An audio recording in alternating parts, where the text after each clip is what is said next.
His daddy wanted him to be a lawyer, and he wound up being a fireman. He's just... Rusty Butler spent more than 2 decades as a firefighter for the city of Jacksonville. I look back on it now and it makes the hair stand up on my arm because it was dangerous. That was Injured on the job, he had to retire. For 7 years, the city covered his medical bills. Then all of a sudden, it stopped. For the last 7 years, he has had to fight for his workers' compensation benefits. just a waste of taxpayers' money. His battle so far has cost you more than $93,000 in attorney's fees alone, and the city is now paying his benefits. But court fees are not the only thing that is taxing taxpayer money. According to court records, we found you are paying for mileage, so injured workers like Rusty can go see doctors outside of Jacksonville. The city wanted me to go to Orlando to get checked out by a doctor for a physical down there. Did you understand that? No. All the way to Orlando. Because the city refused to interview with us, we had to ask in an email why injured city employees were being sent out of town to see doctors. The city's response referred us to state law, noting that medical benefits be delivered in a, quote, quick and efficient way to the worker. To me, it's an incredible waste, and why they're sending them there, if it's not for huge savings, I don't know, unless they have think that they can have some influence over the doctor and his decisions, and I would certainly hope they can't, but if they can't, why send them there? Because we have great doctors here in Jacksonville. Jake Schickel is Rusty's attorney. He says not all cases go out of town. In fact, some say the doctors being used here in Jacksonville raise another concern with the workers' compensation program.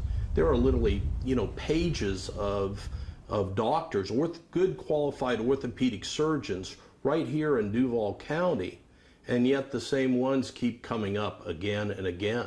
The doctors being used are also a concern for him. Any injured employee that has an orthopedic injury is referred to them initially.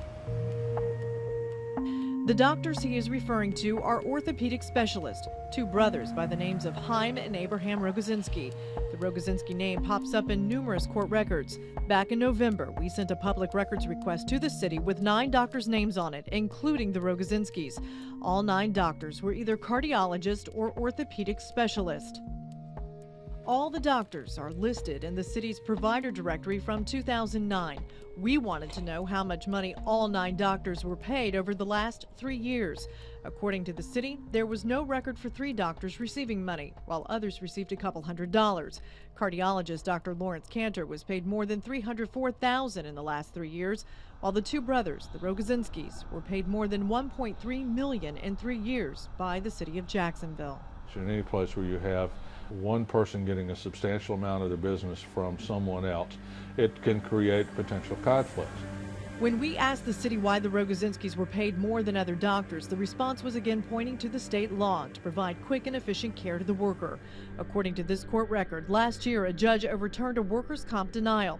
One of the notes the judge made was Dr. Chaim Rogozinski sided with the city to deny coverage without even looking at the worker's medical records. When we questioned the city about using a doctor who did not review a case record to make a decision, its response once again was the state law to provide, quote, quick and efficient care. We tried talking with the Rogozinskis. Numerous calls were made to their home and office.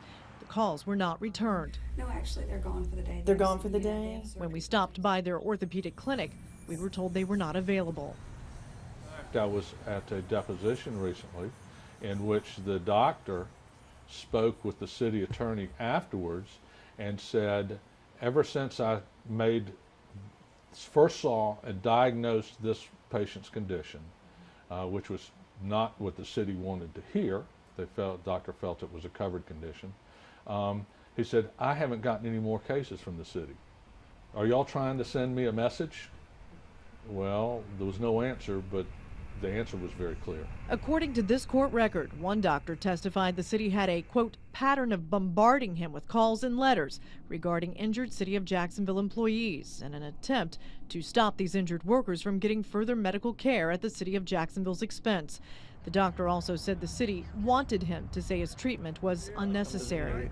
Once they get you to the workman's comp doctor, the one that the city uses, that seems to be where it's a total change of mentality of no, there is no disability here. It's not job related. You're denied. Randy Wise is the president of the local fire union. He says the battle for benefits has gotten so bad, some of his firefighters choose not to fight and pay for their injuries on their own insurance coverage. Again, it's not like a lot of guys are trying to, get off and get huge settlements out of workman's comp. They just want their medicine paid for and allowed to go back to work. The job is what concerns him because these guys risk their lives to save others. I've said it many times, is the last thing you want is a firefighter standing on the porch of a house and hearing somebody in that house that's on fire screaming for help and have to pause a second and go, if I get hurt, am I going to be covered? That's the last thing you want. And if a firefighter does that, we are in serious trouble in this city. But they were willing to take the risk because this is more than a job. That was my first fire. Just ask retired firefighter Rusty Butler, who wishes he could be out here. He misses that feeling of making a difference.